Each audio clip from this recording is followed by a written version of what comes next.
कि भारत में मुसलमान गरीब कितना है, बात इस पे नहीं हो रही, बहस इस पे नहीं हो रही कि भारत में मुसलमान इतना कम पढ़ा लिखा क्यों है, बहस इस पर भी नहीं हो रही। हां, बहस इस पर भी नहीं हो रही कि आखिर मुसलमान इतना जुल्म सहने के बाद कुछ बोलता क्यों नहीं है। लेकिन कुछ बीमारियां वो हैं जिसे गैरों ने हमारे घर डाला है, और कुछ बीमारियां वो हैं जिन बीमारियों को हमने खुद पैदा किया है। आज हुकूमतें परेशान हैं। जो कौम में मुस्लिम गरीबी में सबसे आगे, मजदूरों की लाइन में जो मुसलमान सबसे आगे, लाचारी और बेबसी में सबसे आगे, जिन मकानों पर मुसलमानों के जिन मकानों पर आज भी छत कम, छप्पर और एल्वेस्टर है, लेकिन वजह क्या है? वजह क्या है? क्या आज पूरे भारत की हुकूमत करोड़ों बच्चों की परवरिश नहीं कर पा रही है, लेकिन मुसलमान तेरे ज़कात के सिक्कों में, मुठिया के चावल में कितनी ताकत है कि हिंदुस्तान में करोड़ों करोड़ों बच्चे मदरसों में पल भी रहे हैं, मदरसों में पढ़ भी रहे हैं। आखिर हुकूमतें परेशान क्यों हैं? इसलिए नहीं कि अब्दुल्ला बाइक कैसे खरीद लिया, अब्दुल रहमान 4 चक्का पे क्यों चल रहा था, उसे क्या मतलब? इससे कोई प्रॉब्लम नहीं है। प्रॉब्लम कहां है वो सुनो, लेकिन उससे पहले जी लगाकर बाबाज़े बुलंद दुरूद शरीफ पढ़ लीजिए।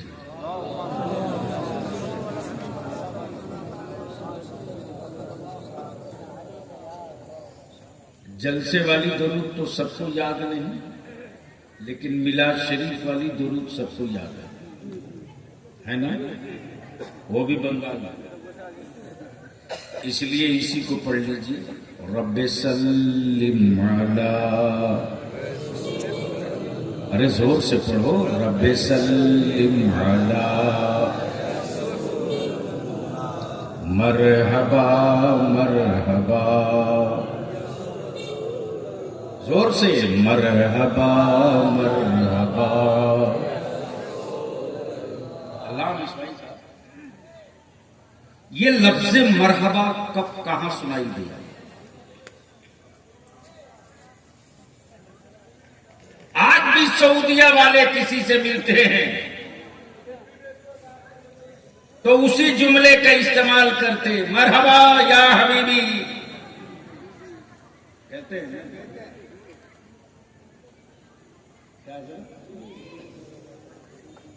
यानी अपने दोस्त को या लगाकर कहें तो कोई दिक्कत नहीं,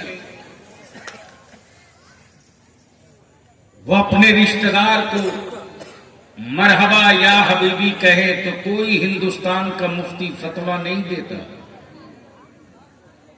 लेकिन हमने मुस्तफा की मिलाद में या नबी सलाम अलैक कह दिया तो मातारी बढ़ जाती है। बदिल लगाइए। आज से 40 साल पहले बंगाल में, बिहार में, उड़ीसा में, झारखंड में इतने ना आलिम थे, ना हाफिज थे, ना मुफ्ती थे। अरे बोलो ना। लेकिन अब तो कोई गांव बचा नहीं जहां 2-4 हाफिज आलिम ना हो।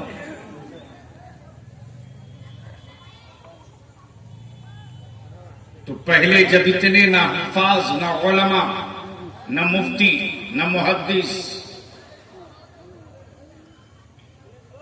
नहीं थे, लेकिन मेरे आका नबी करीम की मिलादे पाक हर गांव में थी।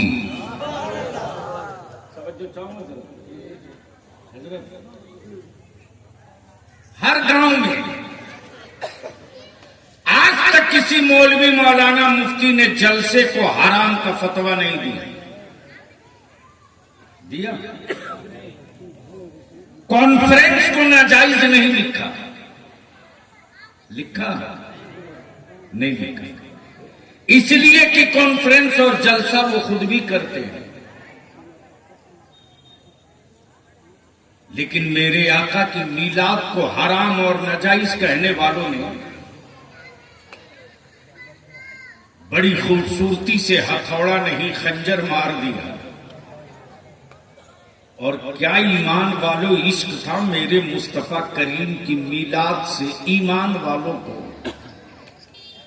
बाप का 40वां हो तब भी मिलाद,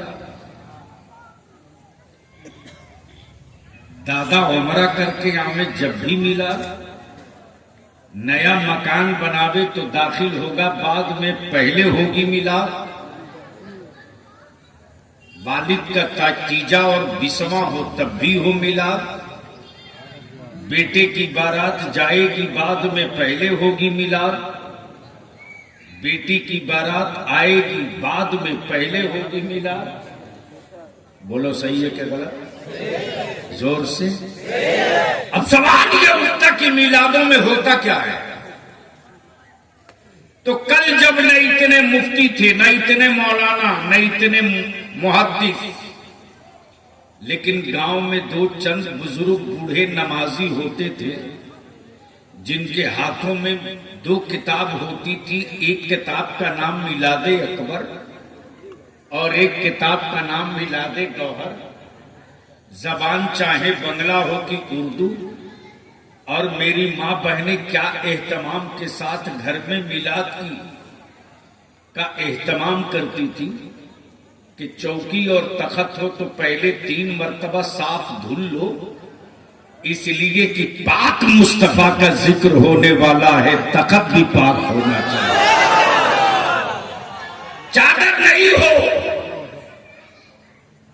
और जिसके घर में घी खाने को ना हो, लेकिन क्या इश्क है बिस्माइल साहब, घर में खाने को घी नहीं, लेकिन आका करीम की मिलाद में जो दिया जलेगा वो बदबूदार तेल का दिया नहीं जलेगा, घी का दिया जलाओ, मुस्तफा की मिलाद हो रही है। और उसी महफिल मिलाद में ये दरूद पढ़ी जाती थी, क्या? रब्बे सल्लिम अला, अरे जोर से पढ़ो, निकाह नहीं टूटेगा। रब्बे सल्लिम अला मरहबा मरहबा।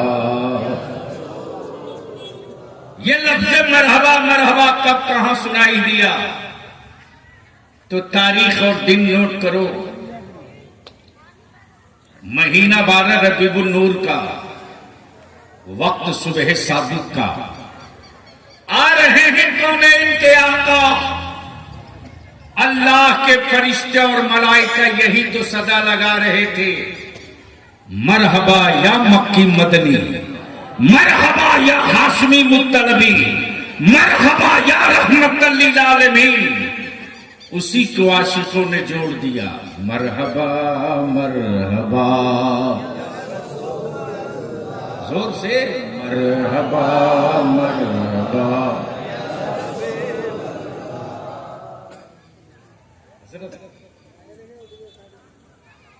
क्या इश्क है साहब, मुफ्ती और मुहद्दिस नहीं, लेकिन मेरे आका से क्या इश्क है। भेजो ए रब मेरे दुरूदो सलाम, भेजो ए रब मेरे, जोर से पढ़ दो, भेजो ए रब मेरे, पहुंचे हर पल में 100, पहुंचे हर पल में 100। जैसे ही गांव गांव से हजारों सलाम आने लगा, मौलवियों के दिमाग में काटने लगा मच्छर, ये तो गांव गांव से हजारों सलाम कह रहा है।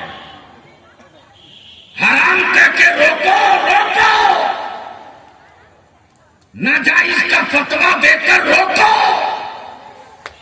वरना हर गांव, हर गली, हर कूचे से हजारों सलाम आएगा। जब नबी की मिलाद के दुश्मन सलाम रोकने पर आ गए, तब बरेली का इमाम इश्क की चादर चाक करके बाहर निकल पड़ा और आला हजरत बोल पड़े, तुम हजारों सलाम रोकोगे, हजारों नहीं पढ़ेंगे, अब हर मिलाद में पढ़ेंगे। मुस्तफा जाने रहमत। अब हजारों नहीं, लाखों सलाम पढ़ा जाएगा। और जब लाखों सलाम से चोट लगने लगी, दिल बेचैन होने लगा, तब किताबें छाप करके तमाशा मचाना शुरू किया। तब बरेली के इमाम ने कहा कि तुम लाखों रोकोगे, अब हम करोड़ों पढ़ेंगे। अब तो बोल दो, अरे बोलो बोलो।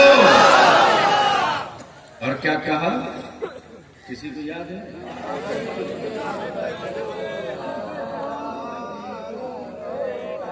जोर से आए हाय।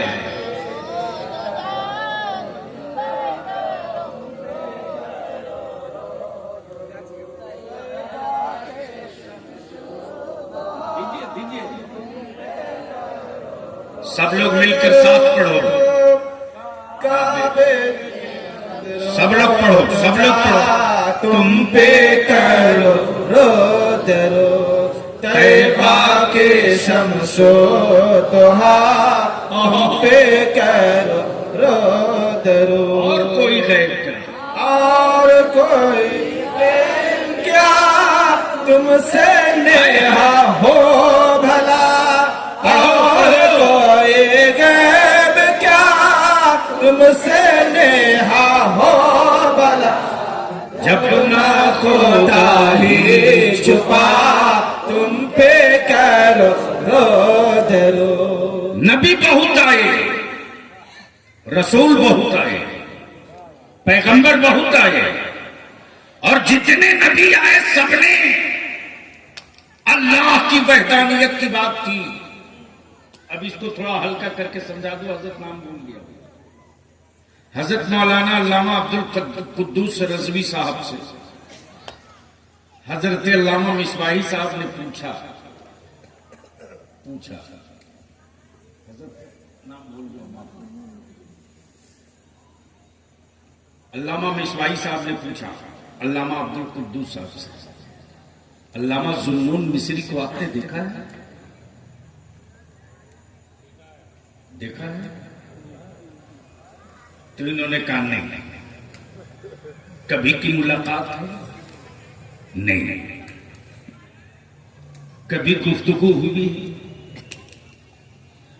गुफ्तगू तो हुई है लेकिन देखा नहीं है। पहले स्टेज की तवज्जो चाहो। अगर थोड़ी सी आप दुआएं दे दे तो बड़ा कीमती नुकता आ रहा। देखे तो नहीं लेकिन गुफ्तगू हुई है। नबी बहुत आए, रसूल बहुत आए, और जितने नबी आए सबने तो यही कहा ला इलाहा इल्लल्लाह, नहीं है कोई माबूद सिवाय अल्लाह के, वो वहदहू ला शरीक है, वो वहदहू ला शरीक है। माबूद सिर्फ वही है। कमाल है साहब, है माबूद, देखा किसी ने नहीं। अब तो बोलो, है माबूद, देखा किसी ने नहीं। सारे नबियों ने तो यही कहा ला इलाहा इल्लल्लाह, ला इलाहा इल्लल्लाह, ला इलाहा इल्लल्लाह। तब किसी ने सैयदना मूसा कलीमुल्लाह से पूछा, ये कलीम, आप जिसकी वहदानियत की बात कर रहे हो, क्या उसे देखे भी हो? तो सैयदना मूसा कलीमुल्लाह फरमाते, नहीं देखा तो नहीं हो। देखा था तो फिर कैसे कह दिया? ला इलाहा इल्लल्लाह नहीं ये माबूद सिवाय अल्लाह के कैसे कह रहे? तो जवाब मिलेगा देखा तो नहीं हूं, बात होती है। बात जब तो कलीम कहा, जब तो कलीम कहा। और यहां क्लियर कर दूं कि नबी बहुत आए, रसूल बहुत आए, किताबें बहुत आई, लेकिन हर नबी का एक पीरियड है, हर रसूल का एक पीरियड है, हर किताब का एक पीरियड है। तौरेत बरहक है लेकिन एक पीरियड तक के लिए, ज़बूर बरहक है लेकिन एक पीरियड तक के लिए, इंजील बरहक है लेकिन एक पीरियड तक के लिए।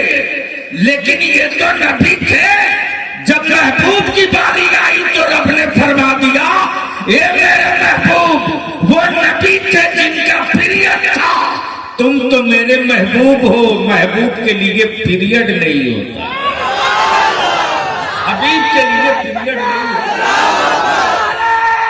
अल्लाह अकबर, या रसूल अल्लाह, जिंदाबाद जिंदाबाद, अल्लाह अकबर, या रसूल अल्लाह। महबूब तुम हबीब हो। तवज्जो चाहो, सिर्फ नबी नहीं हो, नबी भी हो, महबूब भी हो। अब तो बोल दो, अरे जोर से यार, जोर। नबी भी हो, महबूब भी हो, रसूल भी हो, महबूब भी हो। महबूब सारे नबियों ने अपनी सिफत का ऐलान किया, नबूवत का नहीं। बड़ी जिम्मेदारी के साथ वलिया भी बोलता है, सफीउल्लाह सिफत है, नजीबुल्लाह सिफत है, रूहुल्लाह सिफत है, कलीमुल्लाह सिफत है। सारे नबियों ने सिफत का ऐलान किया, मेरे मुस्तफा ने सिफत का नहीं नबूवत का ऐलान किया। मेरे मुस्तफा ने सिफत का नहीं नबूवत का ऐलान किया। और क्या कहा? ला इलाहा इल्लल्लाह नहीं, इन्नी रसूलुल्लाह, मैं अल्लाह का रसूल हूं, मैं अल्लाह का रसूल हूं। तब सारे अरब वालों ने एक साथ होकर यही तो सवाल किया था, ए मोहम्मद सल्लल्लाहु अलैहि वसल्लम, ये बात तो सबने कही, ला इलाहा इल्लल्लाह तो सबने कहा, लेकिन देखा किसी ने नहीं है। क्या तुम भी सिर्फ कहने के लिए हो? क्या तुमने सिर्फ कहने के लिए हो, या जिसे ला इलाहा इल्लल्लाह कह रहे उसे देखे भी हो? तो बात क्लियर हो गई, सारे नबियों ने बिन देखे ला इलाहा इल्लल्लाह कहा, रब के महबूब ने देख कर ला इलाहा इल्लल्लाह। अब तो धीरे से बोल दीजिए सुभान अल्लाह। अब ये सवाल उठता है कि ये बात बताएगा कौन? स्कूल वाला?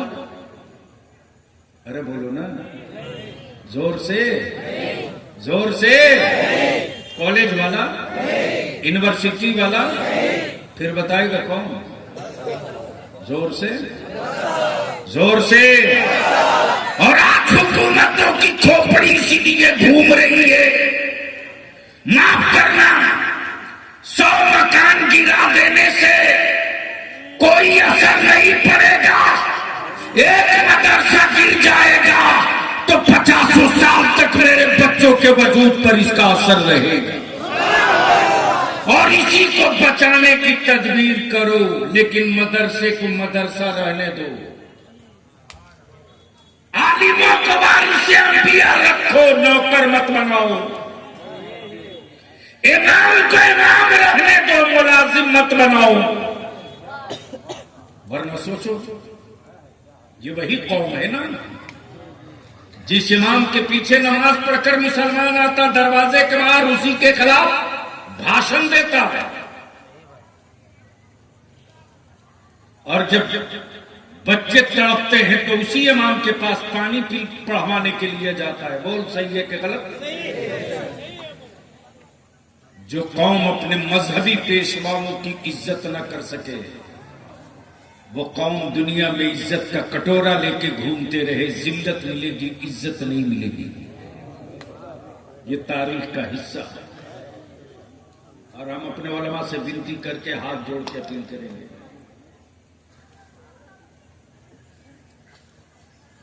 जब दस्तार हमारे बुजुर्गों ने सर पे बांधी थी ना, तो ये नहीं कहा था कि तुझे किसी दारुल उलूम का मुलाजिम बना रहा हूं,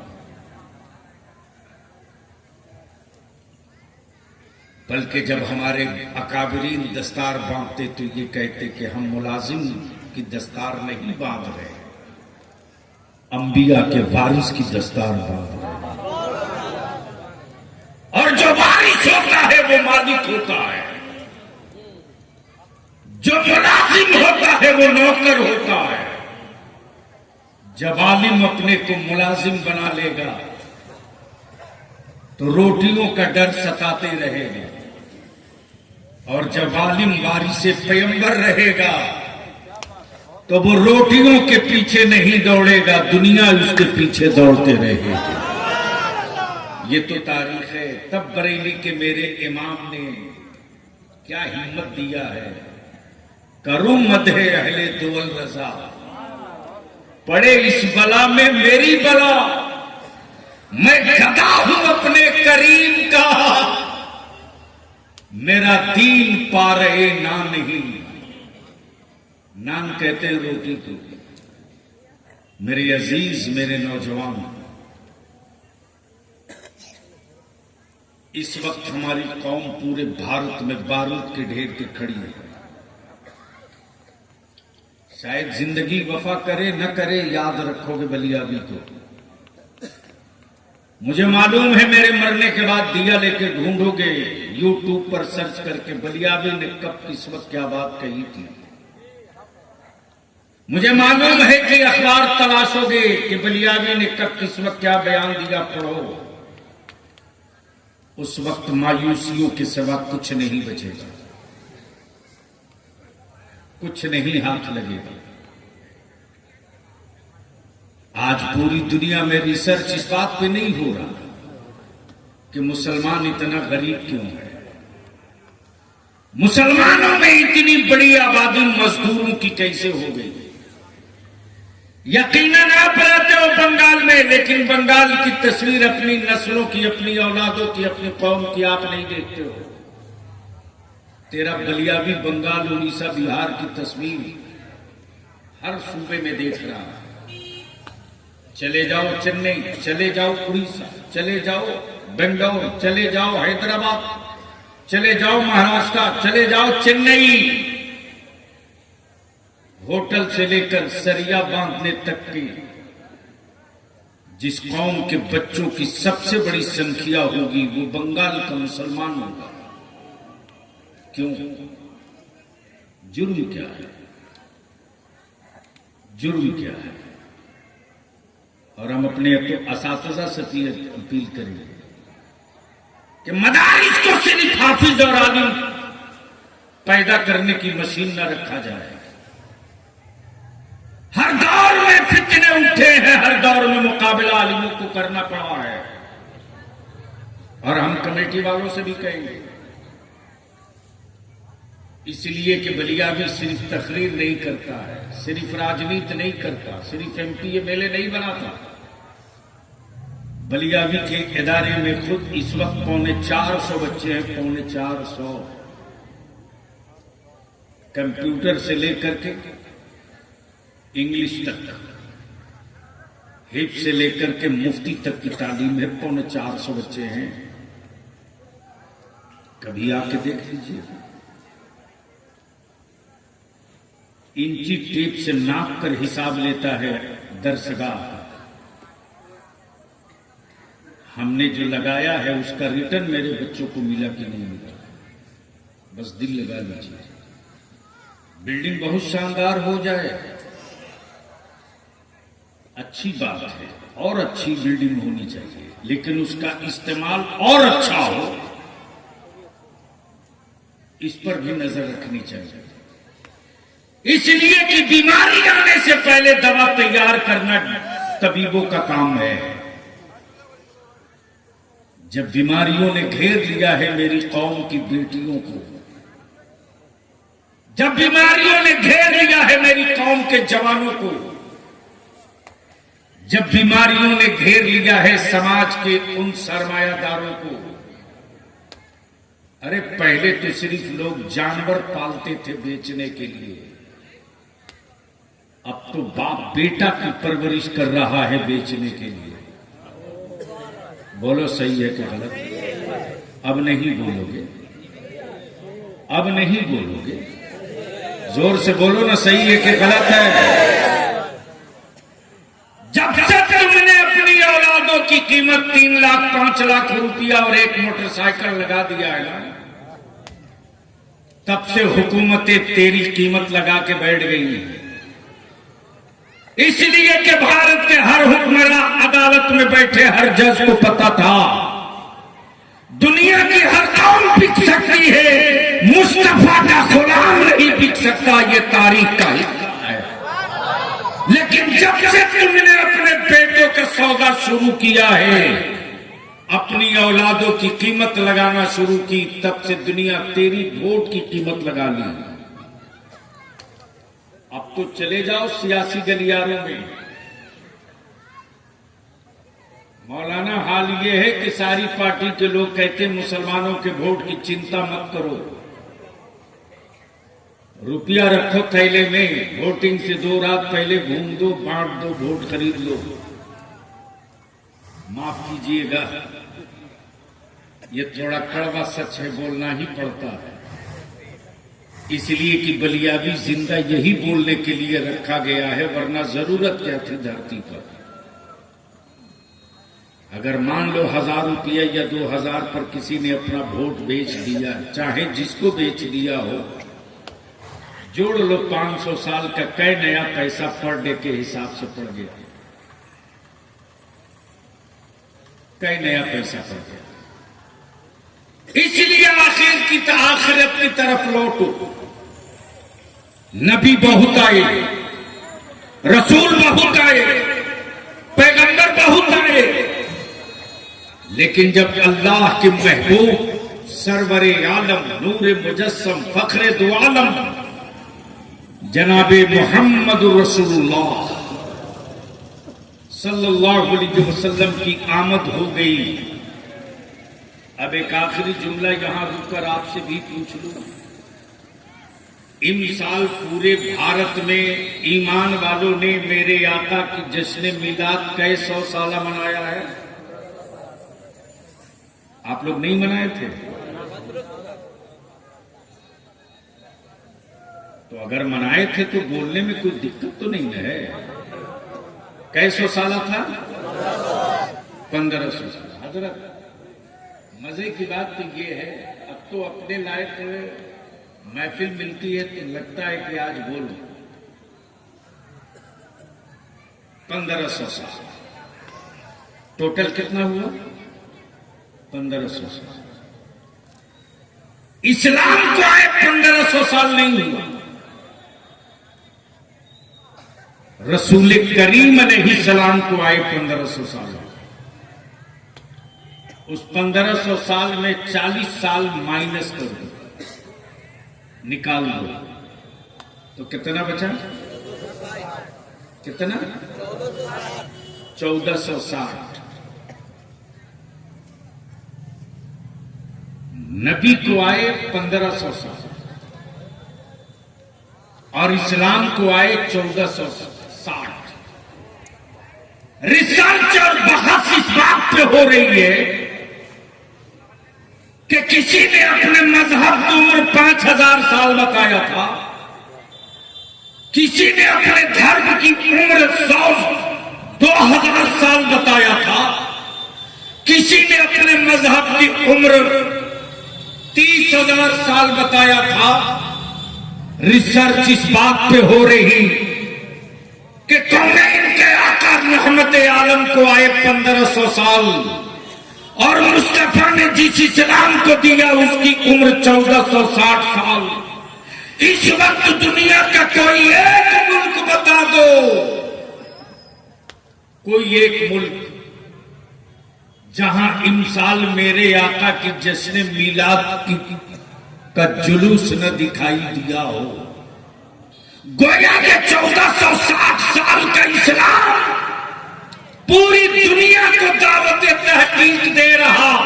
हुकूमत तेरे पास थी, सरवत तेरे पास था, सरमाया तेरे पास था, फौज तेरे पास थी, इक़्तिदार तेरे पास था, सब कुछ तेरे पास था, लेकिन तेरा मजहब पूरी दुनिया में न जा सका। 1460 साल पहले जो इस्लाम मुस्तफा ने अदा किया है, जहां कोई न जा सका वहां इस्लाम जा चुका। भैया इसको हटाओ, माइक का प्लेन करो।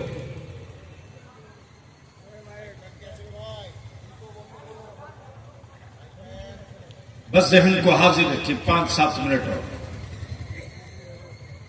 पूरी दुनिया में रिसर्च इसी बात की हो रही कि जिस मजहब की उम्र 1460 साल, वो इस्लाम पूरी दुनिया में दिखता क्यों और पूरी दुनिया में फैला कैसे? तो यह भी क्लियर हो गया कि ये इस्लाम फौजियों का मजहब नहीं है, ये इस्लाम मुस्तफा के आशिकों का मजहब है। आर्मी शिकस्त खाती है, जंग जीतती है। नबी का आशिक न कभी शिकस्त खाता है, न कभी जंग हारता है। वो आशिक ही तो था बिलाल, जिसने उमैया को झुका दिया, मुस्तफा के इश्क को झुकने नहीं दिया। वो खुबैब थे,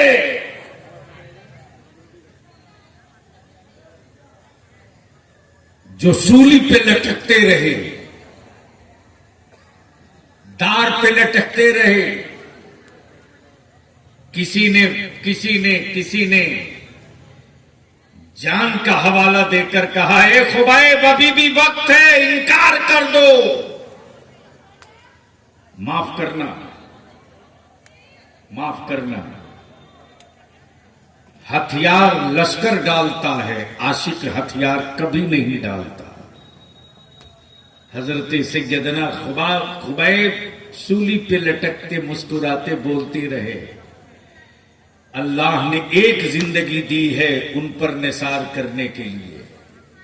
अगर करोड़ों जिंदगी रब देगा तो हर जिंदगी मुस्तफा पर कुर्बान करो। ये इश्क है। इश्क ये नहीं कि तुम बिरयानी खा के सो जाओ, मदरसे के बच्चे भूखे रहे, ये इश्क नहीं है। नबी से इश्क इसका नाम नहीं कि तुम खा के सो जाओ, तेरे पड़ोस में कोई भूखा रहे। रिसर्च इस पर हो रहा कि आखिर रसूल करीम ने किया क्या कि 1460 साल में इस्लाम पूरी दुनिया में फैल गया। तो माफ कीजिएगा, किसी धर्म में ये स्लोगन नहीं मिलेगा कि तुम्हारे पड़ोस में कोई भूखा सो जाए और तुम खा लो, ये नहीं मिलेगा।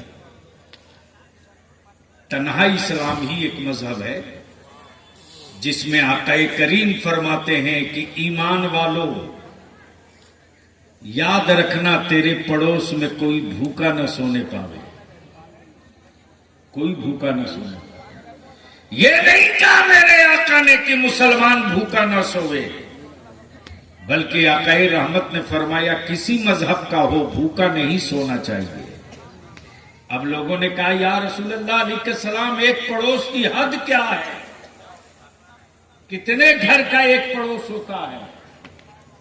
आक़ाए रहमत फरमाते 40 घर पूरब, 40 घर पश्चिम, 40 घर उत्तर, 40 घर दक्षिण, इतना तेरा पड़ोसी है।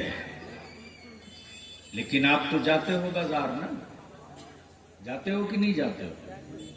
अरे बोलो ना, यहाँ बाजार को बाजार बोलते, कुछ और बोलते। हाँ? कहीं कहीं हाट बोलते। अच्छा, हाट हफ्ते में एक दिन और बाजार हर रोज। आय हाय हाय, बदिल लगा। वो हदीस शरीफ सुनाने जा रहा हूं जिससे सुनने के बाद ईमान वाला अपनी बेटियों से बेपनाह मोहब्बत करेगा।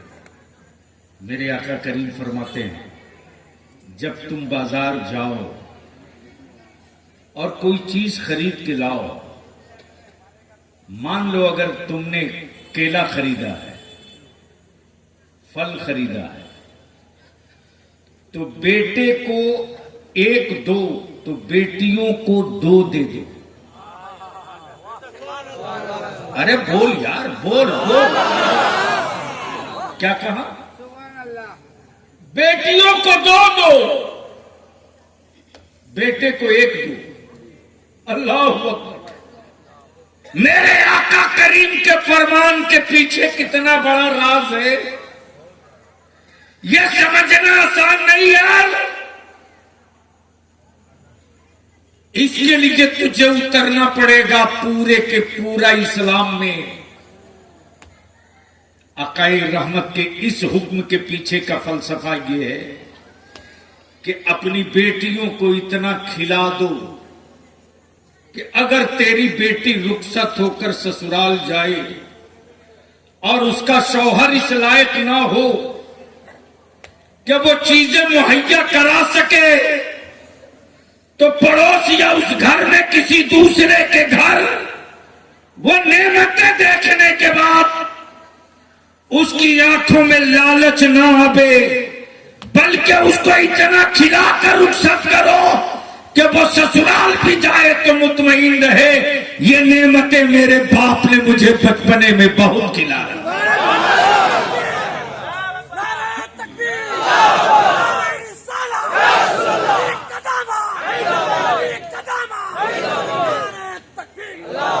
ये इस्लाम प्रैक्टिकल मजहब है, प्रैक्टिकल।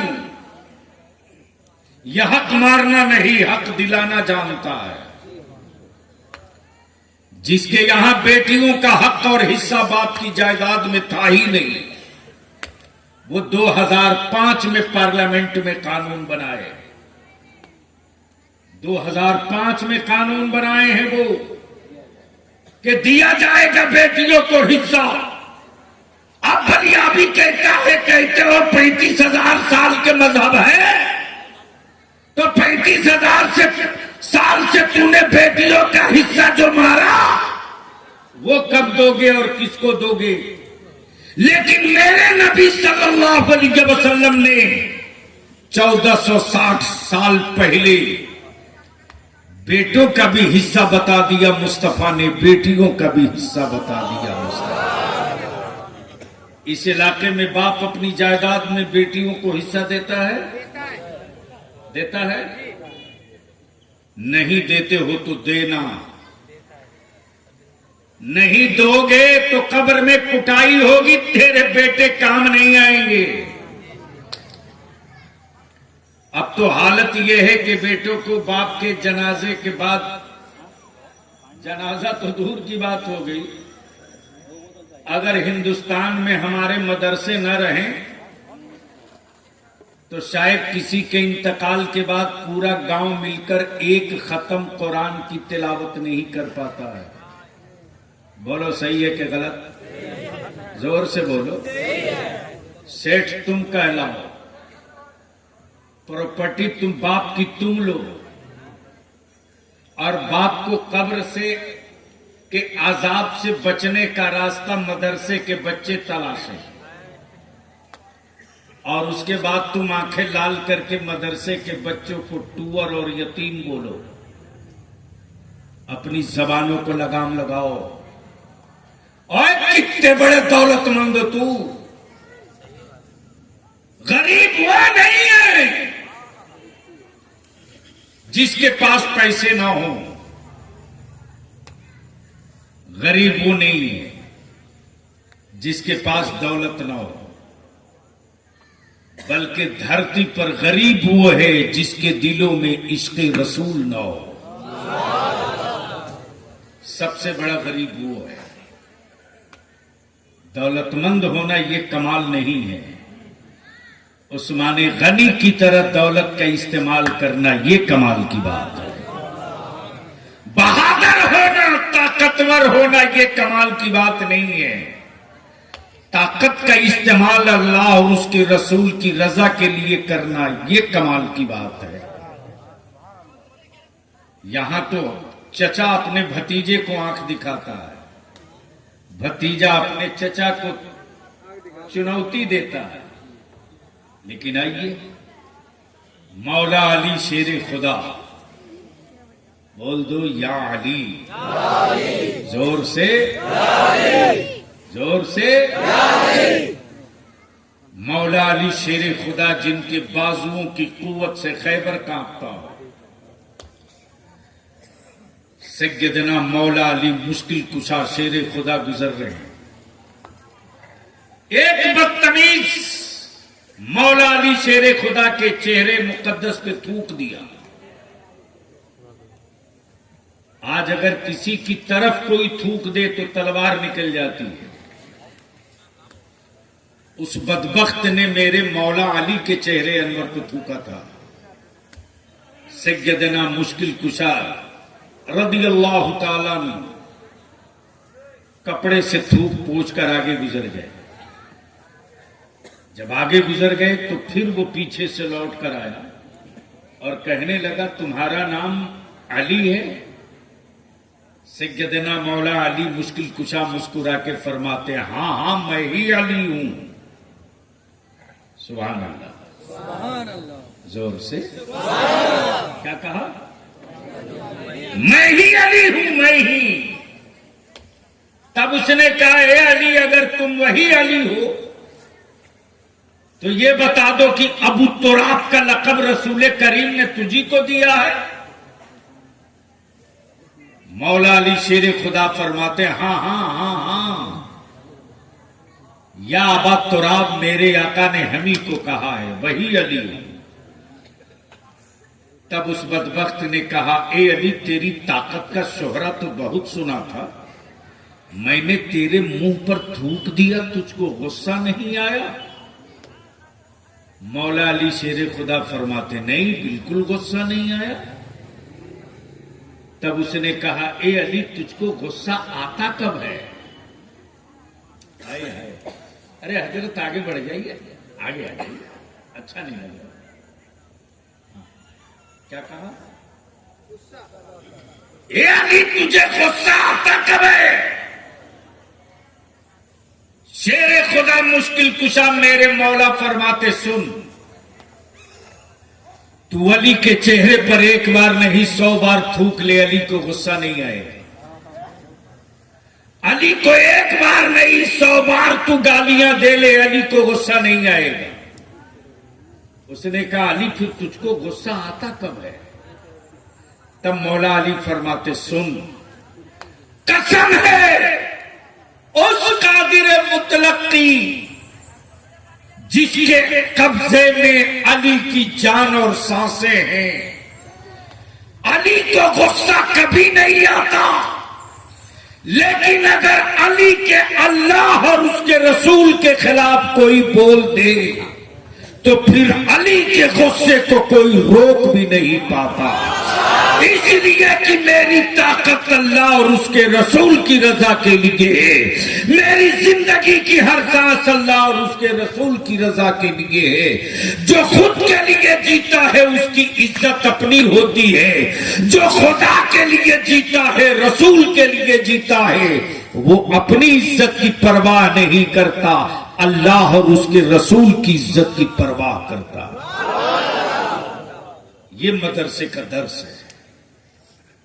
आज दुनिया रिसर्च कर रही है, जमाने में बहस चल रही है, बड़े बड़े मुहक्किक सिलेंडर हो चुके, बड़े बड़े विद्वानों ने अपना लंगर गिरा दिया, और गिराने के बाद इस वक्त पूरी दुनिया के राइटर और मुसन्निफ कहने लगे हैं कि इस्लाम तन्हा वो मजहब है जो बराबरी का हिस्सा देता है। इस्लाम तन्हा वो मजहब है जो बेटियों को बाप का घर छोड़ने से पहले नौकरानी नहीं मलका बनाकर भेजता है। आप कहें कैसे कैसे? इधर तो दामाद खरीद के लाता है। अल्लाह के वास्ते रहम करो अपनी औलादों पर, तुझको पता नहीं है इस वक्त सोशल मीडिया पर ईमान वालों की बेटियों की आबरू की रोज धज्जियां उड़ रही हैं। उड़वाने वाला कोई और नहीं, मुसलमान तू है। तू आप हो मुजरिम, ये जुर्म आपका है, वरना उनकी क्या औकात जो मेरी बेटियों को आंख दिखा दे। ये सारी बीमारी मुसलमान तूने पैदा की, तूने की। अरे भारत में पागल भी अपना खून नहीं बेचता यार, लेकिन इस बाप को क्या कहोगे जो बाप अपनी औलाद बेच दे? वो भी कीमत 3 लाख रुपया, 5 लाख रुपया एक बाइक। अब कितना नीचे गिरोगे, अब कितना नीचे दबोगे? दुनिया ने तुझको नहीं दबाया है, तुमने इस्लाम को भी दबाया है और ईमान वालों को भी दबाया है। इसलिए मैं आपसे विनती करके कहूंगा, इस तिलक और जहेज को दफन करो। मालूम है मौलाना गुलाम अब्दुल कुद्दूस साहब, अदारे शरिया के हजरत मिसवाई साहब जो तहरीक चल रही है, तो पटने की बात मैं कर रहा हूं। पटना से हम अब तक तो एक तहरीक का प्रोग्राम हो गया होता इधर, लेकिन हमारे उलमा को फुर्सत ही नहीं है। जाहिर सी बात है, ये गरीब करेंगे क्या? आने जाने में, राब्ता करने में, संपर्क करने में, तंजीम खड़ा करने में पैसा लगता है, और यहां तो 10,000 टका देगा तो 20 मरतबा दिन में हिसाब लेगा। रहम करो भाई, कुछ अपनी आबादियों से बाहर निकलिए, वरना याद रखिए भारत को आजादी मिले अभी 100 साल नहीं हुए, लेकिन आरएसएस को बने हुए 100 साल पूरा हो गया। यानी मुल्क की आजादी से पहले वो अपने काम पर लगे थे, तब आज सत्ता उनके हाथ में पहुंची है।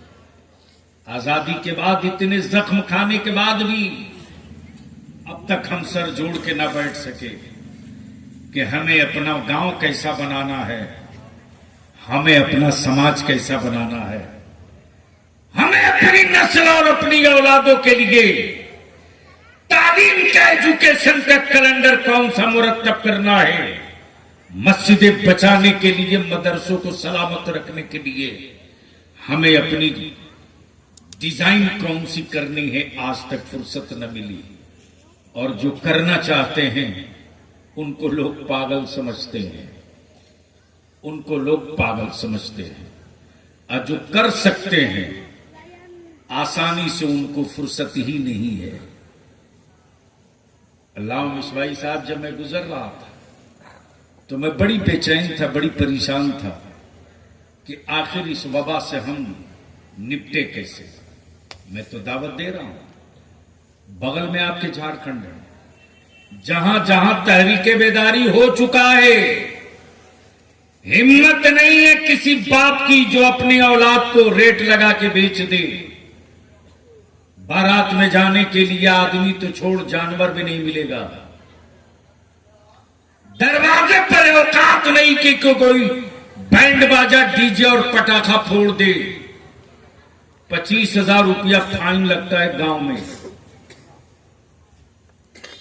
हिम्मत नहीं है कि कोई बाहर का मौलवी आके निकाह पढ़ा दे। उस गांव का, मेरी कौम का नौजवान लाठी लेके खड़ा है, निपट लेंगे। ये टीम बनानी पड़ती है, और ये टीम कोई सियासी पार्टी नहीं, आपको खुद बनानी पड़ेगी। हम तो यही कहते हैं कि बंगाल में दादा को दे दिए 35 साल राज के लिए, दीदी को दे दिए 15 साल। मुसलमान तू अपनी औलादों के लिए सिर्फ 5 साल दे दे। बलिया भी आपसे वोट नहीं मांगता, आपसे आपकी औलादों की और अपनी आपकी बेटियों की इज्जत की हिफाजत की दीवार बनाने के लिए आपसे एक अपील मांगता है। सिर्फ 5 साल के लिए निकाह को सस्ता और आसान कर दो।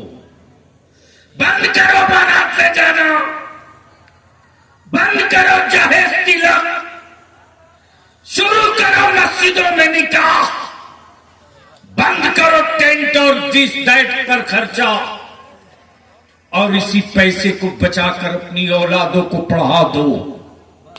याद रखना, जो कौम जाहिल होगी वो कौम मजदूर रहेगी, और जो कौम पढ़ लेगी वही कौम मालिक बनेगी। फैसला आपको करना है कि अपनी औलादों को मजदूर बनाकर मरना चाहते हो या मालिक बनाकर मरना चाहते हो। मालिक बनाना है तो पढ़ाना होगा, मजदूर बनाना है तो जाहिल रख लो। याद करो, पूरी दुनिया में इस वक्त मैं नहीं कहता मस्जिदें खूबसूरत ना बने, जरूर बने मस्जिदें खूबसूरत, लेकिन आप मस्जिदों में मखमल के मुसल्ले बिछा रहे हो और आपके पड़ोस के गरीब बाप की बेटी ज़कात और फितरे के मोहताज बनी है कि वो किसी तरह से बाप उसको रुखसत कर दे इज्जत के साथ। मस्जिदों का मीनार 80 फीट ऊपर जाएगा, ले जाओ, लेकिन याद रखना, गरीब की बेटियां यूं ही पड़ी रहें, तुम मस्जिदों का मीनार 80 फीट ले जाओ। ये मुस्तफा का दीन नहीं, आका का दीन ये है कि ईमान वाला जिधर से गुजर जाए गैर कहे कि 1400-1500 साल बाद जब गुलाम इतना अच्छा है तो रसूल कितना अच्छा होगा। हमारी पहचान वो थी जिस पर यहूदियों ने और कुफ्र ने मिलकर कहा कि मुसलमान किस रास्ते से गुजरा है, अगर इसका पता करना हो तो आदमी से पूछने की जरूरत नहीं, उस रास्ते से पूछ लो, वो रास्ते खुद बता देंगे कि मुसलमान इधर से गुजरा है कि नहीं। जिस रास्ते में कोई पत्थर और कांटा न मिले, समझ लो कि मुसलमान इस रास्ते से गुजर चुका है। इसलिए कि मुसलमान के पैगंबर ने कह दिया है कि रास्ते के कांटों को हटाकर आगे का सफर करो, पत्थर हो तो हटा लो, तब आगे का सफर करो। मुसलमान अगर गुजरा होगा तो रास्ते में न पत्थर मिलेगा न कांटा मिलेगा। यह हमारी पहचान थी, लेकिन हमने अपनी पहचान कौन सी बना दी? इस वक्त सबसे ज्यादा दारू के अड्डे पर कोई कौम का नौजवान दिख रहा तो मुसलमान। सूद के पैसों से हवेली बनवाने वालों, लानत है तेरी जिंदगी पर यार, रहम कर दो इस पर। अपने आलिमों की इज्जत करो, अपने मदरसों को मजबूत करो और मदरसों में पढ़ रहे बच्चों का एहतराम करो। एहतराम, उन्हें टूवर, यतीम, मजबूर, गरीब कहने की गलती मत करना, इसलिए कि तेरे घर तेरा मेहमान आता है, मदरसों में मोहम्मदुर रसूलुल्लाह का मेहमान आता है। तुम्हारे घर के मेहमानों की वो अजमत नहीं यार जो कोई अपने पैर की जूती निकाल के दे दे, लेकिन मदरसे में आने वाले मेहमानों का एहतराम ये है कि जब वो निकल पड़ते हैं तो फरिश्ते उनके पैरों के नीचे अपना पर बिछा दिया करते। इसलिए मैं गांव के लोगों से भी, और जहां कहीं भी मदरसे चल रहे हैं, बच्चे हैं शरारती तो होंगे, लेकिन इसका मतलब ये नहीं कि उसके बदले और बेइज्जती के जज्बे से उनको देखो, उनको समझा दो, प्यार से समझा दो और उनको बता दो कि आप आलिम बनने वाले हैं, आपका मनसब ये नहीं, हम तो आपके पीछे नमाज पढ़ेंगे, आपकी इज्जत मेरे लिए जरूरी है।